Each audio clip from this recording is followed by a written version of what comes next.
Tuhan baik, sebab Tuhan baik, sebab Tuhan baik, anugerahnya kekal selamanya. Shalom saudaraku. Haleluya. Mari kita mau memberikan yang terbaik pada Tuhan. Kita mau datang kepada Tuhan. Kita mau memberikan hati kita sepenuhnya untuk Tuhan.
sebab itu Tuhan saat ini ya Bapa, kami mau memuliakan Engkau, kami mau meninggikan Engkau. Kiranya Engkau Tuhan Yesus ada di tempat ini untuk memberkati kami Tuhan Yesus, juga untuk memberkati jemaatmu yang di rumah, memberkati setiap pekerjaan usaha mereka ya Bapa, bersama Yesus. Juga Engkau memberikan sukacita yang melimpah pada saat ini buat mereka semua, sehingga kami semua Tuhan Yesus terberkati dengan kasih-Mu Yesus. Dan saat ini kami mau memuji memuliakan Engkau lebih lagi Tuhan. Kiranya Engkau hadir di tempat ini dan bertata atas setiap pujian kami. Terima kasih ya Bapa, di dalam nama kami berdoa. Haleluya. Amin.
saudara-saudara,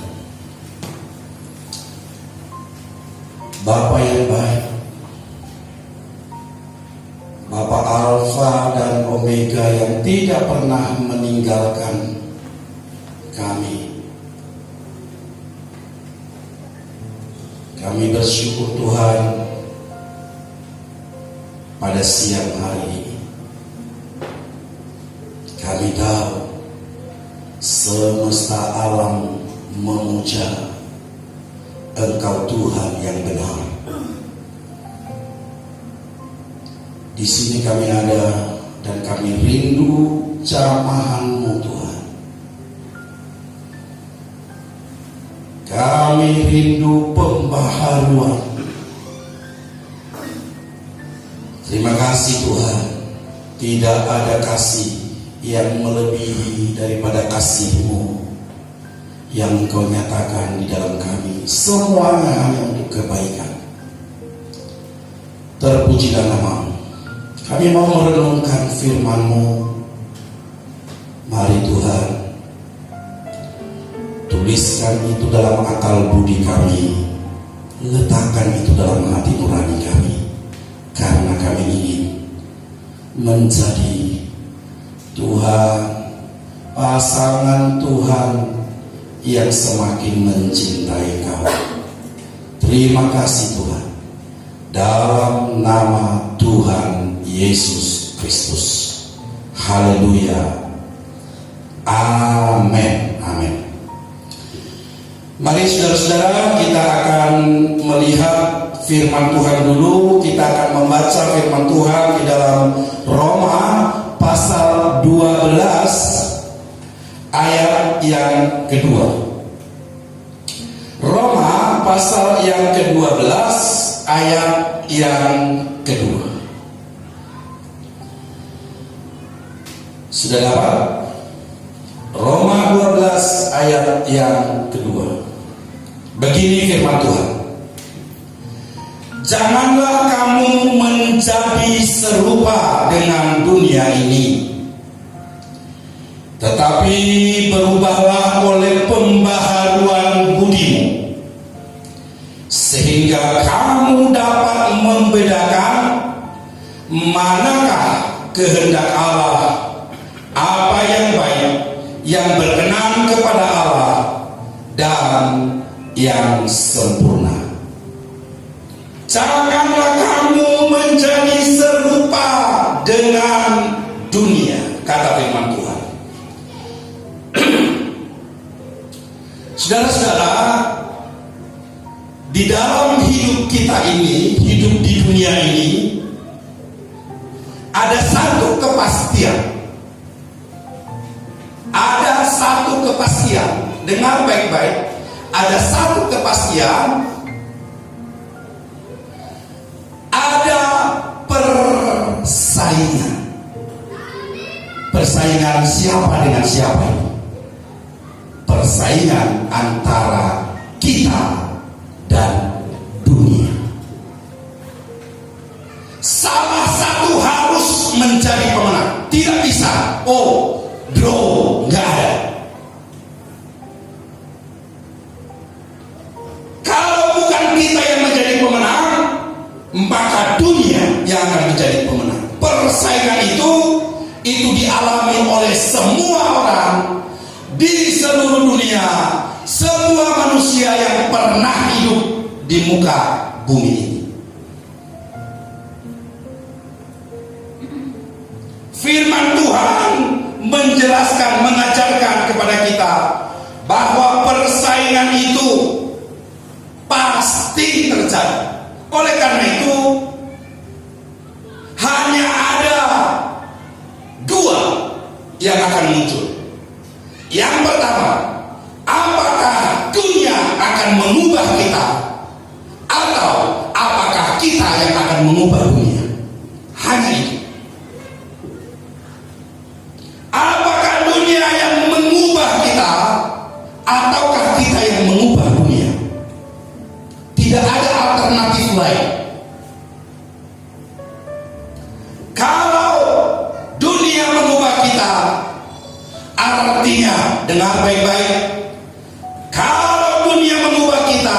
artinya kita semakin menjauhkan diri dari Tuhan Yesus, atau bahkan yang paling mengenaskan, meninggalkan Tuhan Yesus. Kalau orang yang di luar Tuhan Yesus, tentunya mereka adalah orang dunia. Dan saya percaya setiap kita tidak mau disebut sebagai orang dunia. Kita adalah orang-orang kerajaan Allah.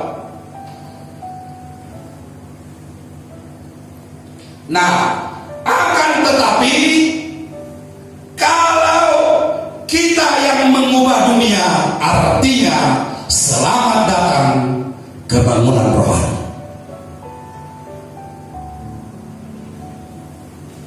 Dunia di sekitar kita dan dunia di seluruh dunia akan berubah dengan satu cara, yaitu bangkitnya anak-anak Tuhan. Oh enggak, dunia pasti berubah. Dunia berubah, budaya berubah. Itu hanya perubahan wujud. Daripada menjadi cair, dari cair menjadi uap, nanti kembali ke cair, suatu saat kembali ke padat. Sama seperti air. Tetapi kalau perubahan yang dimaksudkan, bagaimana dunia dirubahkan adalah merubah semua sistem yang ada. Semua sistem dirubah, dibongkar, dibalik, dan itu disebut dengan kerajaan Allah datang di muka bumi. Maka dunia menantikan anak-anak Tuhan. Harinya anak-anak Tuhan dinyatakan, kata firman Tuhan. Karena hanya dengan cara itulah maka dunia ini akan berubah. Bukan berubah wujud, tapi berubah. Dunia yang kacau, dunia yang hancur-hancuran dirubah menjadi kerajaan Allah. Dan kita tahu, selama kita ada di sini, tentu ini akan menjadi sangat berpengaruh. Apapun yang ada di dunia ini akan sangat berpengaruh. Permasalahan akan tetap ada. Seperti pujian kita tadi mengatakan, bila gunung di hadapanku tak jua berpindah. Ada saatnya gunung di hadapan kita, permasalahan di hadapan kita tidak akan berubah. Dunia ini membuat kesulitan-kesulitan dan itu tidak akan berubah. Tapi ada jawaban di dalam Tuhan. Tuhan bukan. Kau berikanku kekuatan untuk mendakinya. Ku lakukan yang terbaikku, kau yang selebihnya. Tuhan melakukan selebihnya, lebih daripada kekuatan kita. Tuhan selalu punya cara membuatku menang pada akhirnya. Saudara, dunia ini menantikan, menunggu hari anak-anak Tuhan dinyatakan. Nah, kalau Tuhan menghendaki, maka nanti bagian ini saya menyebut judulnya adalah hidup yang mengubah dunia. Hidup yang mengubah dunia. Kita akan, kalau Tuhan menghendaki, dalam 4 kali pertemuan nanti kita akan membicarakan tentang hidup yang mengubah dunia. Karena kita sedang masuk dan kita sudah melangkah di sana. Dengan semua yang Tuhan tunjukkan, apalagi di masa-masa COVID-19, dan apa yang sudah menjadi keputusan pemerintah, berdamai, berdampingan, bertetangga dengan COVID-19.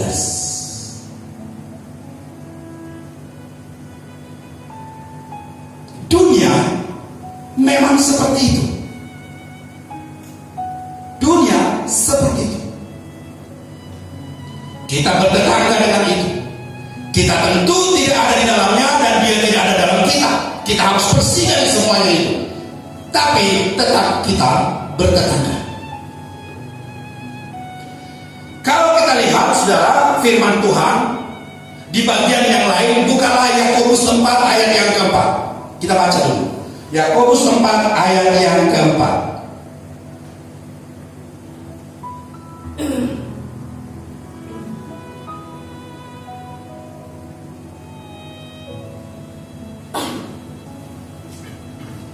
Hai kamu orang-orang yang tidak setia, tidakkah kamu tahu bahwa persahabatan dengan dunia adalah permusuhan dengan Allah?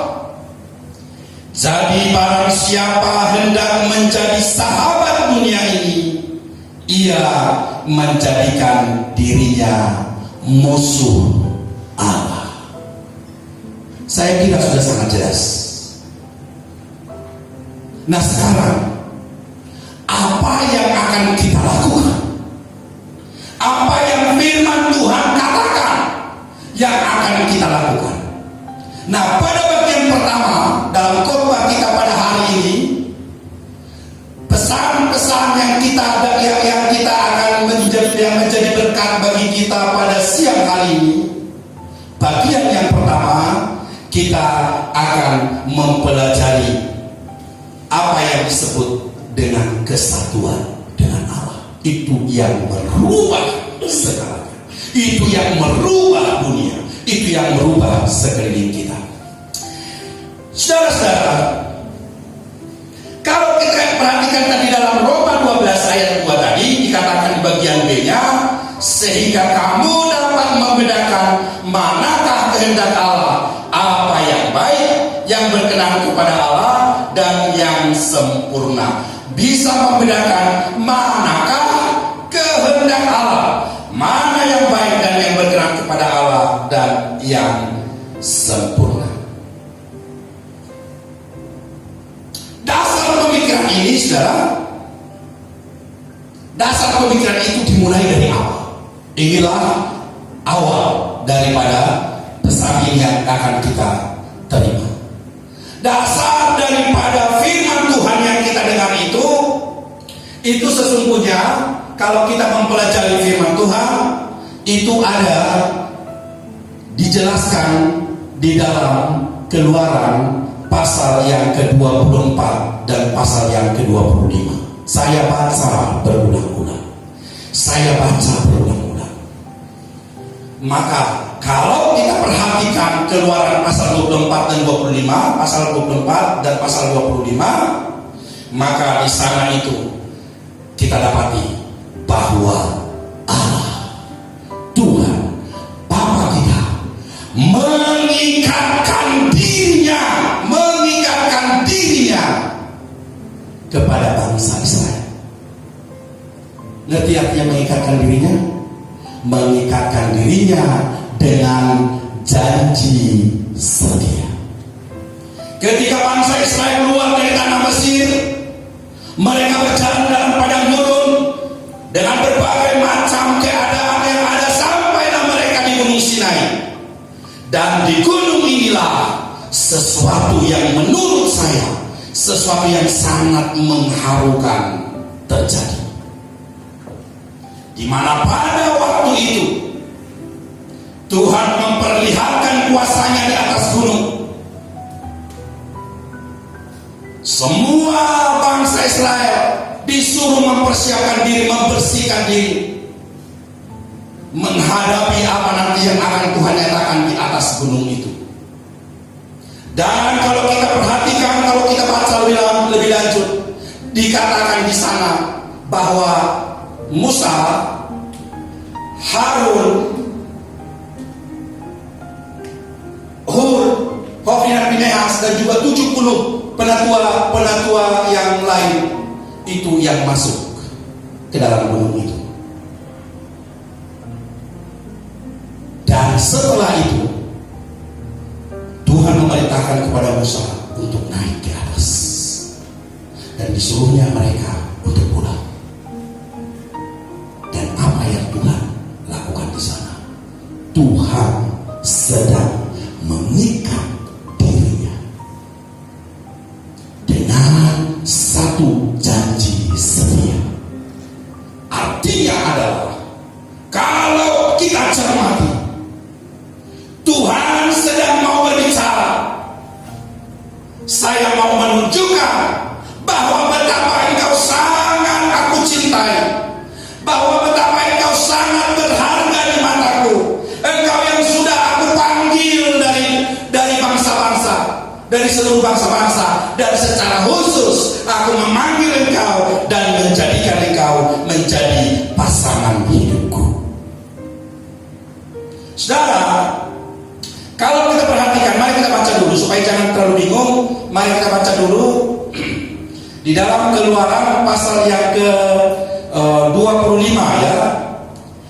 Keluaran pasal yang ke 25.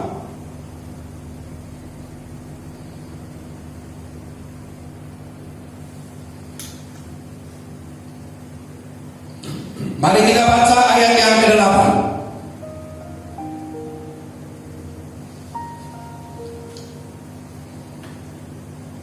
Dikatakan di sana, dan mereka harus membuat tempat kudus bagiku supaya apa?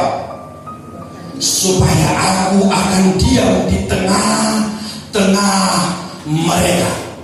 Anda bisa bayangkan, kita kan sudah sering mendengarkan ayat ini.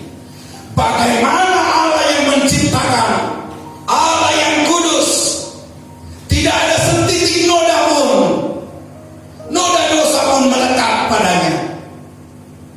Bagaimana dia katakan dia akan tinggal di tengah-tengah bangsa yang bobrok itu. Nah, untuk mempersiapkan bagaimana Tuhan akan tinggal diam di tengah-tengah bangsa itu, maka Tuhan memberikan instruksi-instruksi kepada Musa. Dijelaskan satu persatu. Ini yang harus kamu lakukan. Beginilah yang kamu lakukan. Seperti inilah akan kamu buat kemah suci di antara kamu. Di sana aku tinggal. Seperti inilah bentuknya. Nanti ini ada seperti ini tatanannya, seperti tatanannya. Dan tentang tabut perjanjian, secara khusus Tuhan memberikan itu, dan itu detailnya luar biasa. Itu adalah syarat-syarat kehadiran Tuhan di sana. Karena aku berniat hadir di tengah-tengah kamu. Karena apa saya berniat hadir? Karena kamu aku pilih. Dan saya melihat kamu, hatiku tertarik, dan saya akan membentuk kamu menjadi satu pola di seluruh dunia ini. Kamu akan menjadi pasangan bagiku. Lalu peraturan demi peraturan disampaikannya. Kita kenal dengan hukum Taurat.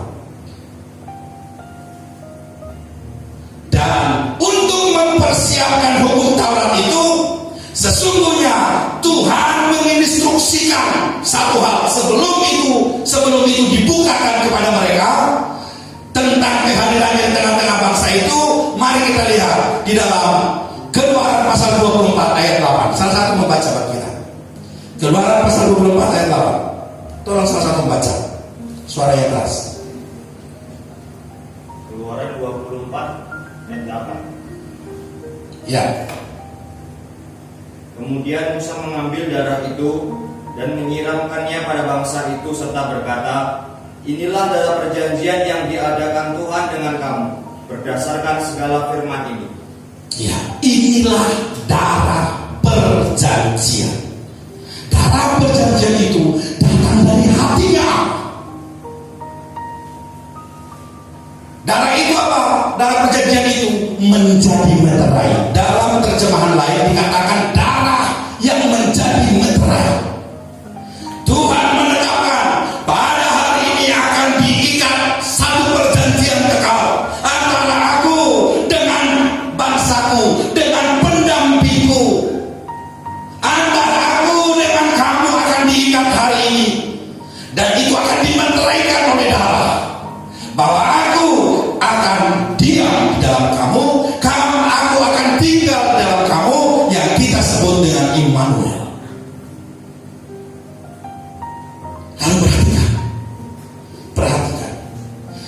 Anda mengikuti ini dengan seksama, saudara. 40 hari, 40 malam instruksi itu datang kepada Musa. Langkah demi langkah, detil-detil yang akan dilakukan. Dan Anda tahu bahwa semua yang ditunjukkan kepada Musa itu adalah sebagai replika dari apa yang ada di surga, dari apa yang ada dalam hatinya Bapa. Dan itu menjadi ikatan perjanjian, janji kudus. Kalau Anda mendengar janji kudus, apa yang ada terlintas dalam pikiranmu? Pernikahan. Ya. Anda mungkin akan berpikir, masa Allah menikah dengan manusia? Hei, coba lihat Yeremia, buka Yeremia, supaya nanti kita tidak ada keliruan. Yeremia 3 ayat 8. Dikatakan di sana, dilihatnya bahwa oleh karena jinahnya, aku, kata Bapa, dilihatnya bahwa oleh karena jinahnya, aku telah menceraikan Israel. Kapan menikahnya? Kok Tuhan katakan aku menceraikan Israel karena dia berzina? Kapan menikahnya? Di bagian yang lain Tuhan mengatakan kepada Hosea, pergilah nikahi perempuan Sunda, karena aku mau menunjukkan kepada dunia bahwa aku Allah yang kudus menikahi bangsa yang bersundal itu. Dan banyak lagi firman Tuhan yang mencatat bahwa Dia, Bapa surgawi, Allah yang kekal, bertindak sebagai suami yang mengasihi seorang istri, yaitu bangsa Israel. Bisa mengerti maksudnya? Bisa mengerti? Setiap kali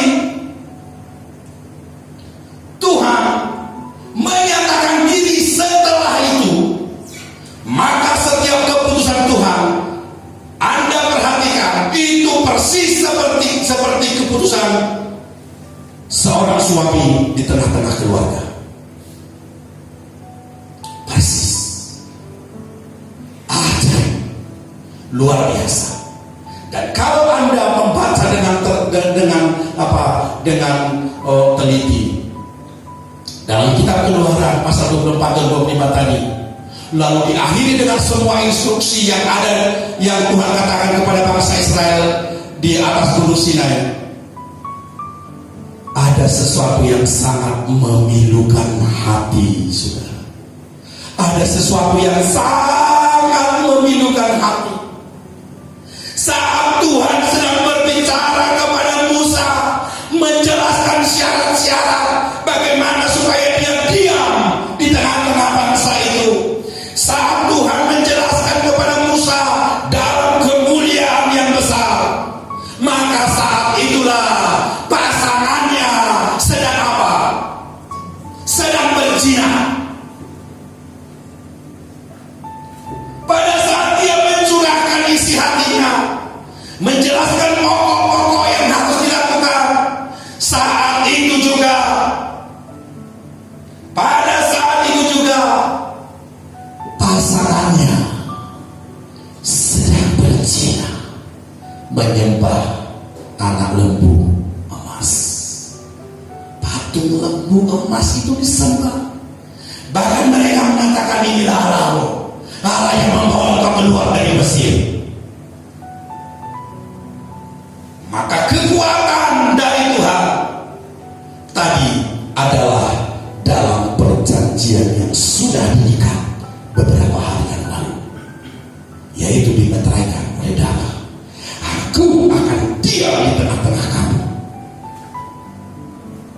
Tidak ada yang kita banggakan dalam hidup ini Tidak ada yang kita banggakan dalam hidup ini kalau bukan karena pertolongan Tuhan, maka kita tidak mampu berbuat apa-apa. Tetapi ada kabar baik pada siang hari ini. Tuhan katakan, Tuhan akan memberikan kemampuan bagi kita untuk mengubah dunia. Nah, oleh karena itu saudara, kalau kita perhatikan dari langkah-langkah yang Tuhan lakukan, bahkan saat-saat yang sangat hikmat seperti itu, di mana Dia memberikan penjelasan secara detail kepada Musa dalam anugerah yang ajaib. Di saat itu bangsa pilihannya itu berzina.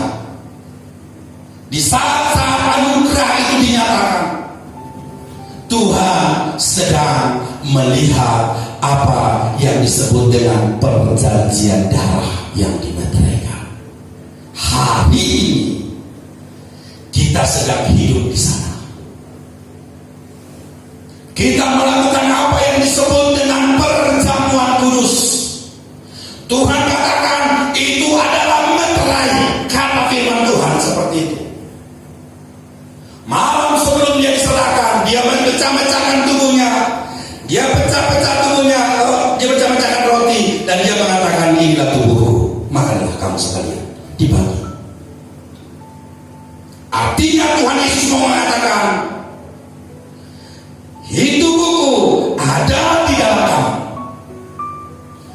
Tubuhku dipecah-pecah untuk kamu, dan kita menjadi satu tubuh. Artinya satu tubuh apa? Halo? Artinya satu tubuh apa? Suami istri. Bukankah begitu firman Tuhan katakan, barang siapa mengikatkan diri kepada perempuan sundal atau cabul, dia menjadi satu tubuh dengan dia. Ini hubungan antara suami dan istri. Maka ketika kita melaksanakan itu, Tuhan katakan, lakukan ini untuk mengingat aku. Lakukan ini menjadi perjanjian yang kekal. Apa yang sudah saya lakukan dulu pada waktu itu pada bangsa Israel, aku lakukan sekarang dengan lebih terang benderang. Bukan lagi dengan darah domba, tetapi dengan darahku sendiri. Dia pecah-pecahkan tubuhnya, Dia bagikan. Kita menjadi satu tubuh, saudara. Satu tubuh dalam Kristus. Apa kesatuannya? Kerajaan Allah. Siapapun yang makan tubuh, dia menjadi satu tubuh dengan aku dalam satu kerajaan. Perjamuan kudus adalah meterai yang dimeteraikan oleh darahnya. Ketika Tuhan Yesus mengambil cawan dan Dia mengatakan, minumlah kamu sekalian. Cawan itu digilir. Lakukan ini untuk mengingat aku. Inilah darahku, darah perjanjian baru. Perjanjian lama kan lupa. Perjanjian baru adalah darahku sebagai imam besar yang datang kepada Bapa. Saya berikan darahku, dan darah itu, kata firman Tuhan, adalah nyawa. Tuhan Yesus menjelaskan ini. Dia curahkan darahnya. Saya tebus engkau dengan harga yang lunas, dan darah itu akan saya buat oleskan di dahimu menjadi tanda keselamatan. Jadi kita adalah orang-orang yang memiliki darah tanda keselamatan meterai di dahi kita. Kalau dilihat secara roh, maka si iblis tahu. Dilihat dari batokmu, apa? Kurang ajar. Dilihat dari dahimu, ada tanda darah di sana. Iblis tahu ini bukan punya saya. Dia tidak bisa berbuat apa-apa dengan orang ini kecuali izinnya Tuhan untuk memperbaharui dia, karena itu milik Tuhan. Maka darah Tuhan Yesus itu dioleskan di dahi kita sebagai tanda keselamatan, dan oleh darah itu juga menjadi tembok berapi di sekitar kita. Tidak ada kuasa panah api iblis untuk bisa menembus masuk, karena ada tembok berapi di sekitar kita oleh darah itu. Dan oleh darah itu, kata firman Tuhan, itu akan menghancurkan kutuk dari hidupmu. Oleh darah anak domba, oleh kesaksian kita, artinya apa? Oleh darah itu kita diberi kekuatan untuk memenangkan pertandingan. Haleluya. Setiap kali kita melakukannya, lakukan ini untuk mengingat aku, kata Tuhan. Lalu kalau kita tahu, kalau kita cermati, kalau kita mencermati, Tuhan Yesus mau mengatakan apa? Tuhan Yesus mau mengatakan ini adalah hubungan antara Tuhan Yesus dan jemaatnya seperti hubungan suami dengan istri. Maka ketika pemberkatan janji setia itu, Tuhan Yesus, firman Tuhan mengatakan, yang aku maksudkan adalah hubungan Kristus dengan jemaatnya. Maka yang pertama, bagian yang pertama pada siang hari ini, bagaimana kita dipersiapkan untuk mengalahkan dunia adalah menyadari bahwa kita ini adalah pasangan Tuhan yang sudah dipanggil keluar, yang disebut dengan gerejanya Immanuel. Dia bersama-sama dengan kita, kita satu tubuh dengan dia, dan kita terus dibaharui oleh kuasa darahnya, dan diberikan kepada kita kekuatan untuk memenangkan pertandingan. Itulah kuasa darah Tuhan Yesus. Nah, pada siang hari ini kita melihat dasarnya, dasar daripada bagaimana memenangkan pertandingan, bagaimana kita memenangkan dunia, bagaimana kita mempengaruhi dunia, bagaimana kita menjadi channel of blessing di dunia ini. Yang harus pertama-tama yang menjadi dasar yang kokoh dalam kehidupan kita, bahwa kita adalah pasangan hidup dari Tuhan kita. Nah, sebagai istri kita tahu apa yang harus kita lakukan. Nah, saya mencatat beberapa hal, saudara, yang harus gerejanya lakukan. Yang pertama, istri harus memegang teguh apa yang disebut dengan kesetiaan janji suci. Perjanjian itu tadi sudah disebut, tadi itu adalah biasanya di pernikahan. Perjanjian itu harus dipegang teguh. Tuhan Yesus sudah menebus kita. Tuhan Yesus membentuk kita. Kalau dahulu ada mengatakan dalam Kejadian 2 ayat 23. Coba lihat dulu, saya lupa. Kejadian 2 ayat 23. Iya benar. Lalu berkatalah manusia itu, inilah dia tulang dari tulangku dan daging dari dagingku. Ia akan dinamai perempuan sebab ia diambil dari laki-laki. Haleluya. Haleluya. Nah, kalau itu yang terjadi menjadi satu tubuh, artinya kita hanya bergaul intim dengan Tuhan setiap harinya. Itu akan mengalahkan dunia. Itu akan mengalahkan dunia. Itu yang akan mengubahkan dunia. Dan tetap pikirkan saudara, kalau bukan kita yang mengubah dunia, maka dunia pasti mengubah kita. Tidak bisa tengah-tengah. Tidak bisa tengah-tengah.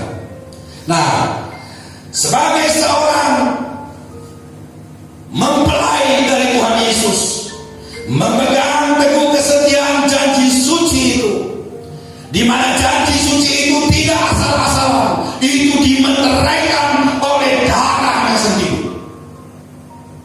Tidak ada yang dapat mengganggu gugat ini. Selama kita mengatakan dengan iman, aku adalah miliknya Kristus, tidak ada yang dapat memisahkan aku dari Kristus. Maka kuasa darah itu tetap berkuasa di dalam engkau. Tetapi yang sangat menyedihkan, ketika kita mulai seperti bangsa Israel, melirik ke kanan dan ke kiri, mengingini sesembahan dunia, maka kita akan menjauh dari Kristus. Bahkan yang lebih mengerikan lagi, kita bisa meninggalkan Kristus. Itu sangat mengerikan. Haleluya. Yang kedua, di samping menjaga kesetiaan suci, apa yang Tuhan ingin mengatakan kepada kita? Yang kedua adalah menjaga kehormatan suami. Menjaga kehormatan suami. Saudara tahu bahwa kehormatan suami itu sebenarnya yang paling dominan dipegang sama istri. Istri yang bijak, bagaimanapun suaminya, akan tetap dia banggakan. Bisa menangkap? Nah, bagaimana dia membanggakan suaminya itu? Bangga, itu gemar membicarakannya. Tahu gak? Itu suami saya. Itu suami saya. Orang hebat. Orang lihat ini, gila bu. Pengangguran, kumpul-kumpul di sana, bergaya remaja, ngapain bocor deh, orang hebat. Tetapi sebagai istri yang sungguh-sungguh mengerti akan kehendak Tuhan dalam hidupnya, dia akan tetap menjaga kehormatan suaminya. Kalau seorang istri mengatakan, "Mulai sokai, radong kui," waduh, bahaya nih, bahaya. Sebagai seorang istri, dia akan mengerti, oh suami saya bisa semuanya. Seperti kau bisa, sekalipun sebenarnya nggak bisa. Bisa, coba aja. Dia tahu segalanya kok. Nah, dan yang paling penting adalah gemar memberitakannya, menceritakannya. Ini kan menjadi kesaksian hidup. Kalau kita tidak menggemar, dan kalau mulut kita tidak gemar membicarakan Yesus Kristus, tidak ada cacat celahnya. Kalau seorang istri menjaga kehormatan suami, bluk-bluk, apalagi dengan gerejanya, menghormati Kristus yang sempurna. Ketika kita menghormati Kristus yang sempurna, kita gemar menceritakannya karena cinta yang ada dalam hati kita kepada Kristus, maka dunia akan diubah. Yang pertama tadi, janji suci akan merubah dunia. Sekarang kesaksian akan merubah dunia. Dan selanjutnya yang ketiga, kegemaran istri apa? Menjaga anak-anak suaminya, menjaga anak-anaknya, menjaga anak-anaknya. Kita ini sudah ditetapkan oleh Tuhan menjadi penjaga. Engkau ditetapkan menjadi penjaga. Bagaimana engkau menjaga jemaat Tuhan? Bagaimana engkau menjadi penjaga hamba-hamba Tuhan? Adalah berdoa bagi mereka, melakukan sesuatu yang bisa engkau lakukan bagi mereka. Menjaga anak-anak Tuhan. Amin. Dan yang keempat, jadi ingat ya, menjaga dan merawat. Yang ketiga adalah menjaga dan merawat anak-anak Tuhan, ya. Jangan sepelekan dengan pelayanan gereja. Jangan sepelekan dengan pelayanan yang lain. Itu adalah penjagaan, menjaga anak-anak Tuhan. Itu engkau bertindak sebagai seorang pasangan Tuhan Yesus yang baik. Tapi kalau engkau tidak pernah mau tahu dengan orang lain, saya lihat kalau Anda melihat Facebook, aduh, mengerikan tenang.